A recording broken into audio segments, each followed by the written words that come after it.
Hello बच्चों, नमस्कार। तो शुरू करते हैं आज क्लास में हम प्रश्नावली 3G के कुछ क्वेश्चनों को लेके आए हैं। जो आज का क्वेश्चन है हमारा बहुविकल्पीय प्रश्न है। तो हमारा जो क्वेश्चन नंबर 9 दे रखा है, तो आइए देख लेते हैं। क्वेश्चन नंबर 9 में सबसे पहले दे रखा है पिता की आयु अपने पुत्र की आयु की 3 गुनी है। अब हमें पता नहीं है कितना कितना, तो पिता की आयु और पुत्र की आयु को क्या करेंगे, मान लेंगे। लिखेंगे माना पिता की आयु x वर्ष तथा पुत्र की आयु y वर्ष है। हमने मान लिया इतना। जो इसका प्रथम फर्स्ट केस इसका क्या कह रहा है,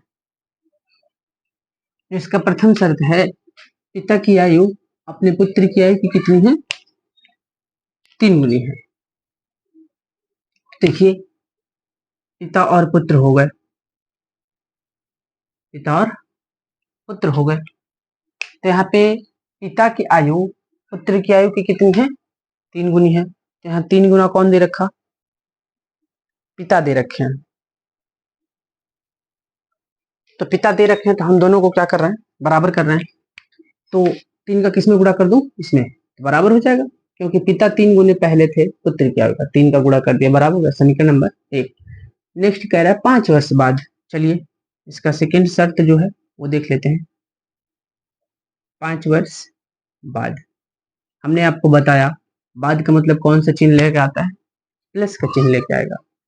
तो पिता की आयु x वर्ष है, तो x में प्लस 5 कर देंगे, बराबर पुत्र की आयु कितनी है, y वर्ष, y में प्लस 5 कर देंगे। देखिए 5 वर्ष बाद पिता की आयु का 2 गुना, पिता कौन है, x है, 2 गुना हो गया।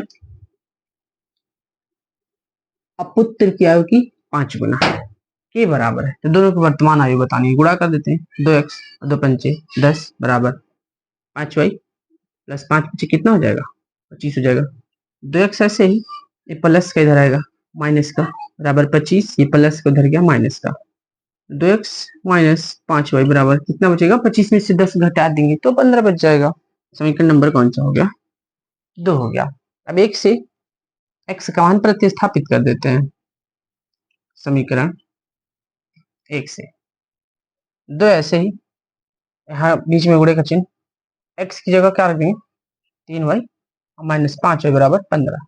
तो 2 3 6 हो गया, और माइनस का कितना हो जाएगा, 5y बराबर 15। तो 6 में से 5 घटा देंगे तो कितना आ जाएगा, 15 वर्ष।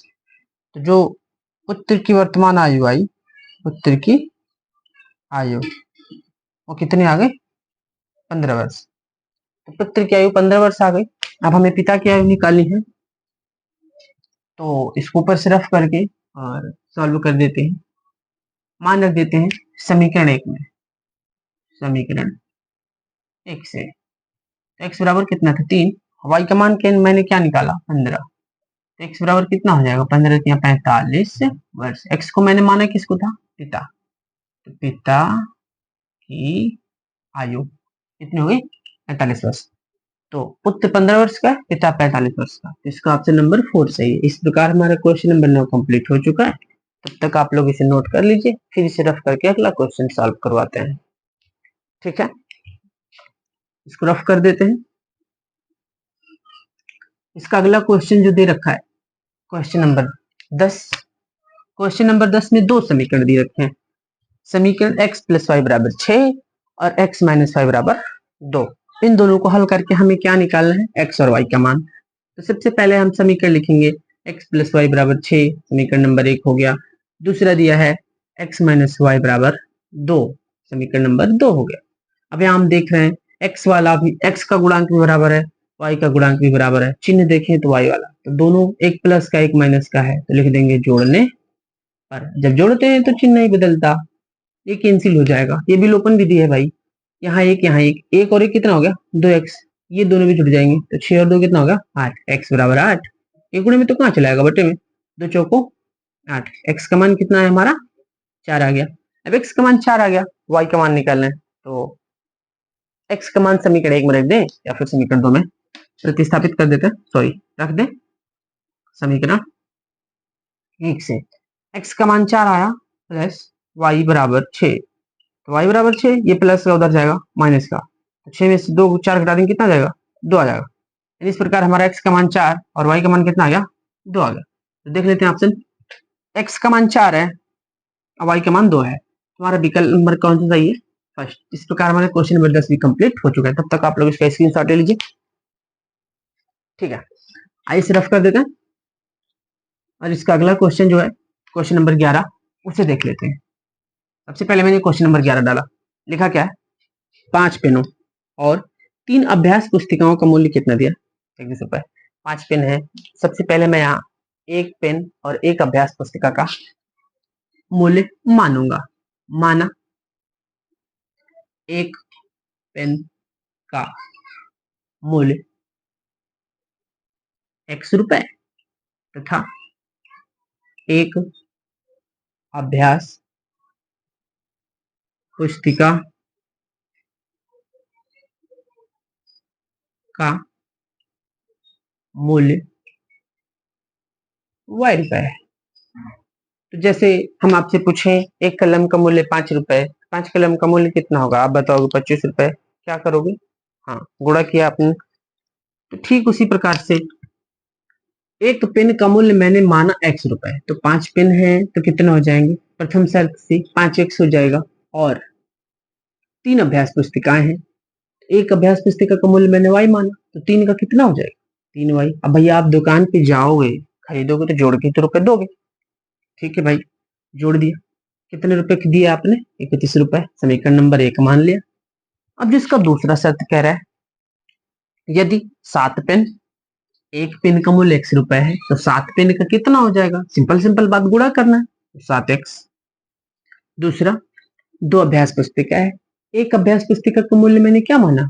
y रुपए। एक अभ्यास पुस्तिका का मूल्य y रुपए है, तो 2 अभ्यास पुस्तिका का कितना हो जाएगा? 2y। जोड़ के तो दोगे, कितने रुपए आपने अदा किया? 39 रुपए अदा किए, ठीक है। अब यहाँ देखेंगे तो ना x का गुणांक बराबर है ना y का गुणांक बराबर है। गुणांक बराबर करने के लिए हमको गुणा करना पड़ेगा, तो लिख देते हैं समीकरण y वाले पद को बराबर करते हैं। 2 3 6, तो समीकरण में 1 में 2 का, 2 में 3 का, समीकरण 1 में 2 से तथा समीकरण 2 में 3 से गुणा करने पर, एक में हम 2 से गुणा कर रहे हैं, तो 2 पंचे 10x, 2 तिहाई 6, 2 एक कम 2, 2 तिहाई 6 हो गया। समीकरण नंबर कितना हो गया? 3। पुराने से नया हो गया। अब हमें 2 में किससे गुणा करना है? 3 से, तो 3 से 21x, 3 दूनी 6y बराबर 3 9 27 के साथ हासिल 2, 3 त्रिका 9 और 2 कितना हो जाएगा? 11। समीकरण नंबर कितना हो गया? 4 हो गया। अब बेटा दोनों प्लस का है, लिखेंगे घटाने पर, ये माइनस ये माइनस ये माइनस, ओके, ये वाला कट जाएगा। 21 में से 10 घटा देंगे, कितना बचेगा? माइनस का 11x। 7 में से 2 गया 5 बचेगा, 11 में से 6 जाएगा 5 बचेगा माइनस, क्योंकि बड़ा है वो। x बराबर 55, 11 गुणे में तो कहाँ चला जाएगा? बट्टे में। 11 25 कितना हो गया? 55। 5 रुपए आए। x को क्या माना था मैंने? अभ्यास पेन माना था। एक पेन का मूल्य है हमारे पास, कितने रुपए आ गए भाई? 5 रुपए आ गए। अब इसी प्रकार से एक अभ्यास पुस्तिका का मूल्य निकालना है, ऊपर से रफ करते हैं और समीकरण 1 2 3 4 आप कहीं भी रखोगे आ ही जाएगा, तो लिखते हैं समीकरण 1 से। एक हमारे सामने 5 ऐसे ही, x का मान हमने क्या निकाला? 5, इसके बीच में गुणे का चिन्ह है, प्लस का 3 y बराबर कितना? 31। अब मैं इसे नीचे रफ कर देता हूं, चलिए देखते हैं। 25 प्लस 3y बराबर 31 हो गया, तो 3y बराबर 31। अंक एक तरफ ही प्लस को उधर जाएगा, माइनस का पक्षांतर कर दिया, चिन्ह बदल जाएगा। 3y बराबर 31 में से 25 गया तो कितना बचेगा? 6 बचेगा। 3 दूनी कितना होगा? 6। y बराबर कितना होगा? 2 रुपए। y हमने किसको माना था भाई? एक अभ्यास पुस्तिका को माना था। किसको माना था? पुस्तिका का मतलब किताब है, तो y का मान कितना आ गया 2 रुपए। तो x का मान, एक कलम का मूल्य 5 रुपए और एक अभ्यास पुस्तिका का मान 2 रुपए। इसमें ऑप्शन देख लेते हैं, 5 और 2, कौन सा विकल्प सही है? विकल्प नंबर थर्ड। इस प्रकार हमारे क्वेश्चन नंबर 11 कंप्लीट हो चुका है। तो मैं आशा करता हूं कि आप लोगों को ये वीडियो पसंद आया होगा। यदि वीडियो आप लोगों को पसंद आया है तो ज्यादा से ज्यादा लाइक करें और साथ ही सब्सक्राइब करें और बेल आइकन को प्रेस करना ना भूलें, क्योंकि इससे आपका ही फायदा होगा। जब भी मैं वीडियो यूट्यूब पे अपलोड करूंगा तो यूट्यूब द्वारा नोटिफिकेशन सबसे पहले आपको मिलेगा। आज के लिए बस इतना ही। जय हिंद।